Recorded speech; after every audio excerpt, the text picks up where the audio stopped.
Welcome everyone to this week's Shorty podcast episode of the What We Meant to Say podcast with Jake and Hines. Let's take a weekly look at upcoming streaming, TV, video game, and film releases, and also provide some historic references for the week ahead. Let the Shorty begin.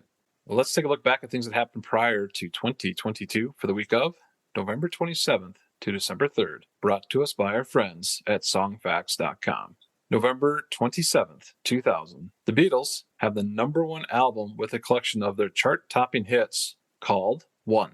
November 27th, 2000, Wu-Tang Clan rapper ODB, also known as Old Dirty Bastard, was on the run after escaping from a drug rehab center, and he is caught in a Philadelphia McDonald's drive-thru after an officer recognizes him. Wu-Tang!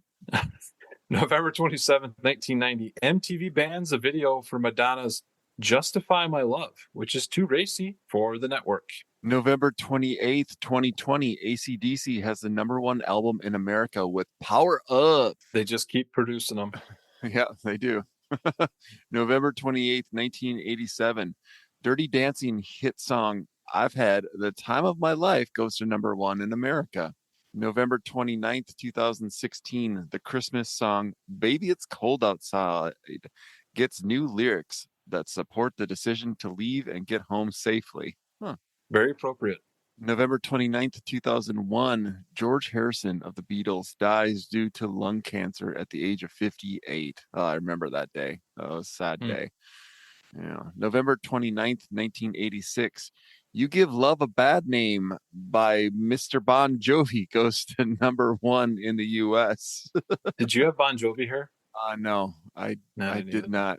I'm trying to think of the episode from It's Always Sunny where Frank can't remember the name of Bon Jovi. He calls him something funny. Mr. Bon. Oh, I can't. If anyone listening out there knows what it is, let me know. I can't remember it right now.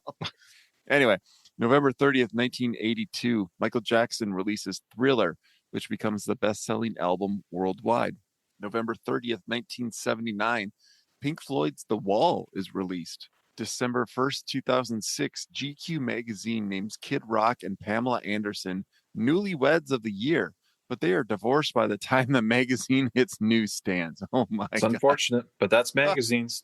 Magazines. Takes them 2 months to get out there. Yeah. December 1st, 1997, using a technique called circular breathing, Kenny G sets the Guinness World Record for the longest note held on a woodwind instrument, going 45 minutes and 47 seconds. Unfortunately, he is no longer the record holder.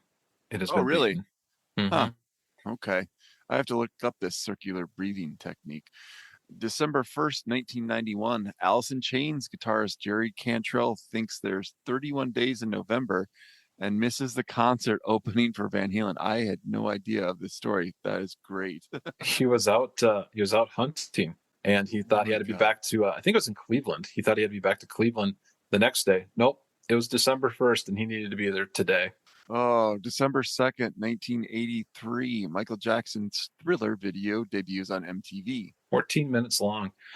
December 3rd, 2015, Scott Weiland dies at the age of 48 due to cardiac arrest. December 3rd, 1994, Adam Sandler performs the Hanukkah song on Weekend Update segment of Saturday Night Live. All right, Jake, let's take a look at upcoming film, TV, video game, and streaming releases for the week of November 27th to December 3rd, brought to us by our friends at denofgeek.com, starting with Netflix. A new Scrooge movie is coming out on the 2nd, Scrooge, A Christmas Carol. Also on the 2nd, the movie Bullet Train hits the streaming service. On Hulu, on the 2nd, Darby and the Dead. Don't ask me. It's just supposed to be something that's big. I have no idea. I don't even want to bring it up.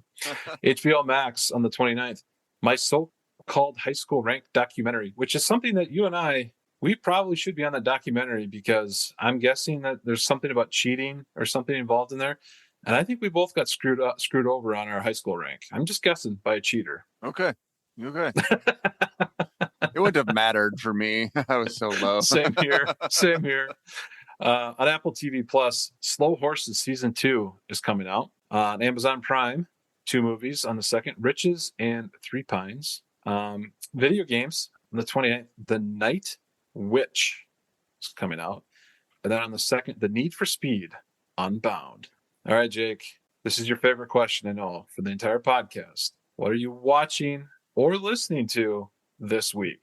Okay, well, I'm not super ashamed to admit it. I think anyone our age finds the nostalgia in this, but I watched all of the available episodes of Mighty Ducks Game Changers season 2.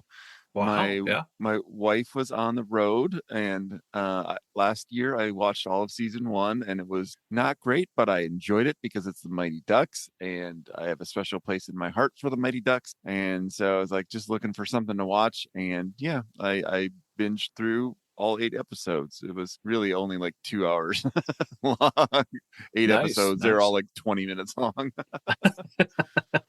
Nice. Nice. I'm finally gonna do it, and I hate to admit it, but I'm barely working my way through Ted Lasso season 2. Oh, Ted Lasso's great. Oh, I've watched the entire series twice, Oh and man, I would love to watch it a third time. I need motivation like that because I get into it for like 10 minutes and I just kind of I gotta change it to something else. But I'm also gonna start Slow Horses.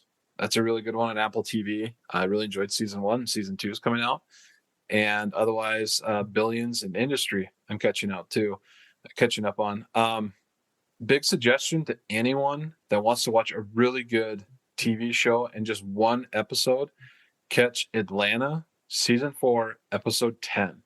It is by far the greatest TV episode I've seen probably in the last 5 to 10 years. You don't need to watch anything with the series before it. It is that good. You really should watch the last Okay, episode of season 4. It is killer. I might have to do that just to report back to you. Okay, Yeah. cool. All right. Well, sounds good. Until next week, happy watching, happy listening. Bye. Bye.